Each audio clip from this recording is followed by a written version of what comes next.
2 Corinthians chapter 3. Are we beginning to praise ourselves again? Are we like others who need to bring you letters of recommendation or who ask you to write such letters on their behalf? Surely not. The only letter of recommendation we need is you yourselves. Your lives are a letter written in our hearts. Everyone can read it and recognize our good work among you. Clearly, you are a letter from Christ showing the result of our ministry among you. This letter is written not with pen and ink, but with the Spirit of the living God. It is carved not on tablets of stone, but on human hearts. We are confident of all this because of our great trust in God through Christ. It is not that we think we are qualified to do anything on our own. Our qualification comes from God. He has enabled us to be ministers of His new covenant. This is a covenant not of written laws, but of the Spirit. The old written covenant ends in death, but under the new covenant, the Spirit gives life. The glory of the new covenant.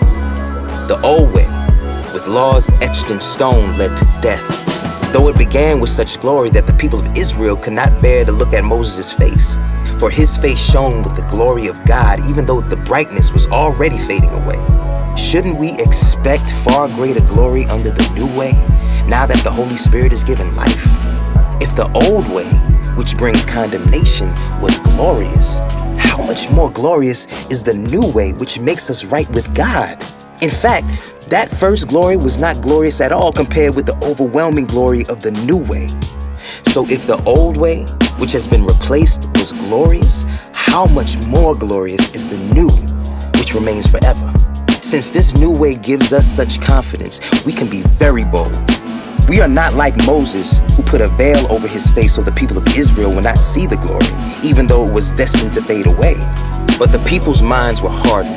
And to this day, whenever the old covenant is being read, the same veil covers their minds so they cannot understand the truth. And this veil can be removed only by believing in Christ. Yes, even today, when they read Moses' writings, their hearts are covered with that veil, and they do not understand.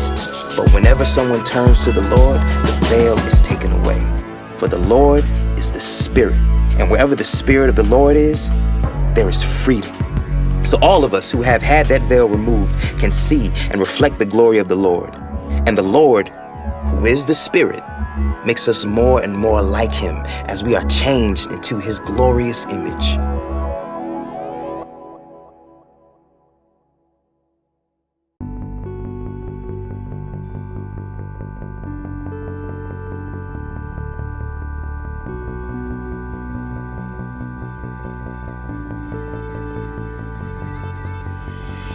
But whenever someone turns to the Lord, the veil is taken away.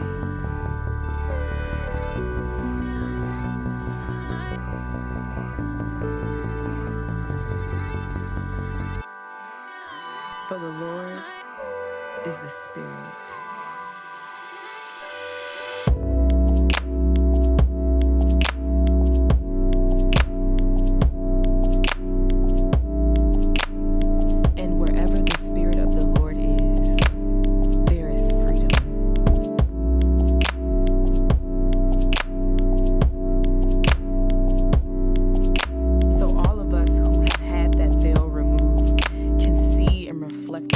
Of the Lord, and the Lord, who is the Spirit, makes us more and more like Him as we are changed into His glorious image.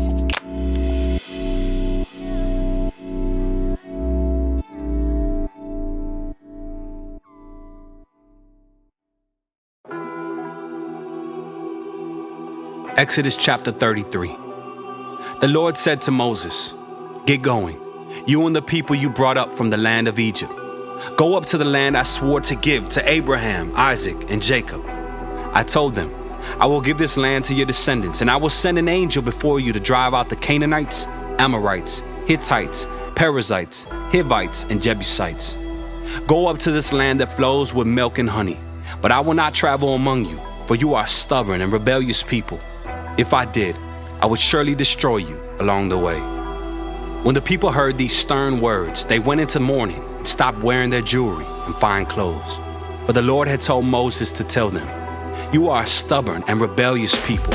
If I were to travel with you for even a moment, I would destroy you. Remove your jewelry and fine clothes while I decide what to do with you." So from the time they left Mount Sinai, the Israelites wore no more jewelry or fine clothes. It was Moses' practice to take the tent of meeting and set it up some distance from the camp. Everyone who wanted to make a request of the Lord would go to the tent of meeting outside the camp. Whenever Moses went out to the tent of meeting, all the people would get up and stand in the entrances of their own tents. They would all watch Moses until he disappeared inside.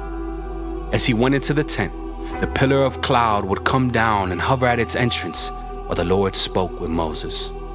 When the people saw the cloud standing at the entrance of the tent, they would stand and bow down in front of their own tents. Inside the tent of meeting, the Lord would speak to Moses face to face as one speaks to a friend. Afterward, Moses would return to the camp, but the young man who assisted him, Joshua, son of Nun, would remain behind in the tent of meeting. Moses sees the Lord's glory. One day Moses said to the Lord, "You've been telling me, take these people up to the promised land, but you haven't told me whom you will send with me. You've told me I know you by name and I look favorably on you. If it is true that you look favorably on me, let me know your ways so I may understand you more fully and continue to enjoy your favor. And remember that this nation is your very own people." The Lord replied, "I will personally go with you, Moses, and I will give you rest. Everything will be fine for you." Then Moses said, "If you don't personally go with us, don't make us leave this place. How will anyone know that you look favorably on me and on your people, if you don't go with us? For your presence among us sets your people and me apart from all other people on the earth." The Lord replied to Moses, "I will indeed do what you have asked, for I look favorably on you, and I know you by name." Moses responded, "Then show me your glorious presence." The Lord replied, "I will make all my goodness pass before you, and I will call out my name, Yahweh, before you. For I will show mercy to anyone I choose, and I will show compassion to anyone I choose. But you may not look directly at my face, for no one may see me and live." The Lord continued, "Look, stand near me on this rock. As my glorious presence passes by, I will hide you in the crevice of the rock and cover you with my hand until I have passed by. Then I will remove my hand and let you see me from behind, but my face will not be seen."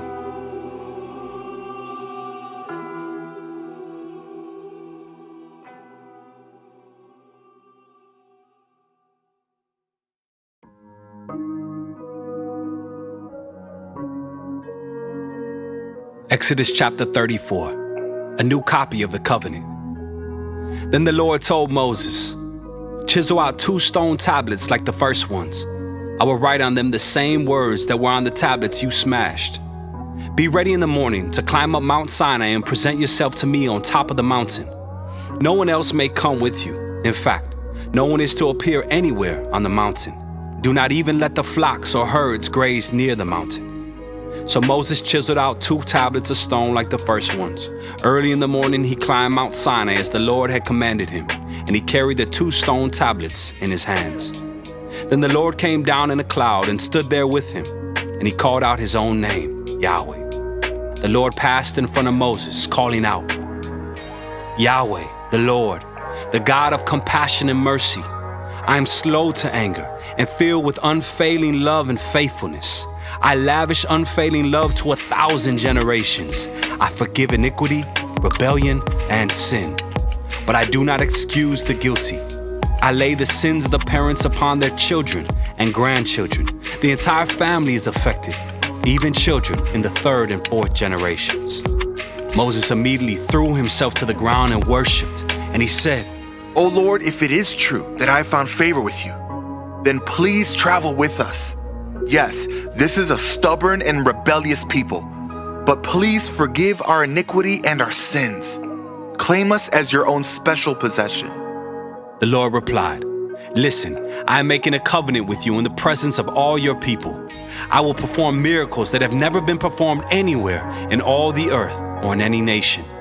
And all the people around you will see the power of the Lord, the awesome power I will display for you. But listen carefully to everything I command you today. Then I will go ahead of you and drive out the Amorites, Canaanites, Hittites, Perizzites, Hivites, and Jebusites. Be very careful never to make a treaty with the people who live in the land where you are going. If you do, you will follow their evil ways and be trapped. Instead, you must break down their pagan altars, smash their sacred pillars, and cut down their Asherah poles. You must worship no other gods, for the Lord, whose very name is jealous, is a God who is jealous about his relationship with you. You must not make a treaty of any kind with the people living in the land. They lust after their gods, offering sacrifices to them. They will invite you to join them in their sacrificial meals, and you will go with them. Then you will accept their daughters who sacrifice to other gods as wives for your sons. And they will seduce your sons to commit adultery against me by worshiping other gods. You must not make any gods of molten metal for yourselves. You must celebrate the festival of unleavened bread. For 7 days the bread you eat must be made without yeast, just as I commanded you. Celebrate this festival annually at the appointed time in early spring, in the month of Abib, for that is the anniversary of your departure from Egypt. The firstborn of every animal belongs to me, including the firstborn males, from your herds of cattle and your flocks of sheep and goats. A firstborn donkey may be bought back from the Lord by presenting a lamb or young goat in its place. But if you do not buy it back, you must break its neck. However, you must buy back every firstborn son. No one may appear before me without an offering. You have 6 days each week for your ordinary work, but on the 7th day you must stop working, even during the seasons of plowing and harvest. You must celebrate the festival of harvest with the first crop of the wheat harvest, and celebrate the festival of the final harvest at the end of the harvest season. 3 times each year, every man in Israel must appear before the sovereign, the Lord, the God of Israel. I will drive out the other nations ahead of you and expand your territory, so no one will covet and conquer your land while you appear before the Lord your God 3 times each year. You must not offer the blood of my sacrificial offerings together with any baked goods containing yeast, and none of the meat of the Passover sacrifice may be kept over until the next morning. As you harvest your crops, bring the very best of the first harvest to the house of the Lord your God. You must not cook a young goat in its mother's milk. Then the Lord said to Moses, "Write down all these instructions, for they represent the terms of the covenant I am making with you and with Israel." Moses remained there on the mountain with the Lord 40 days and 40 nights. In all that time he ate no bread and drank no water. And the Lord wrote the terms of the covenant, the 10 Commandments, on the stone tablets. When Moses came down Mount Sinai carrying the 2 stone tablets inscribed with the terms of the covenant, he wasn't aware that his face had become radiant because he had spoken to the Lord. So when Aaron and the people of Israel saw the radiance of Moses' face, they were afraid to come near him. But Moses called out to them and asked Aaron and all the leaders of the community to come over, and he talked with them. Then all the people of Israel approached him, and Moses gave them all the instructions the Lord had given him on Mount Sinai. When Moses finished speaking with them, he covered his face with a veil. But whenever he went into the tent of meeting to speak with the Lord, he would remove the veil until he came out again. Then he would give the people whatever instructions the Lord had given him, and the people of Israel would see the radiant glow of his face. So he would put the veil over his face until he returned to speak with the Lord.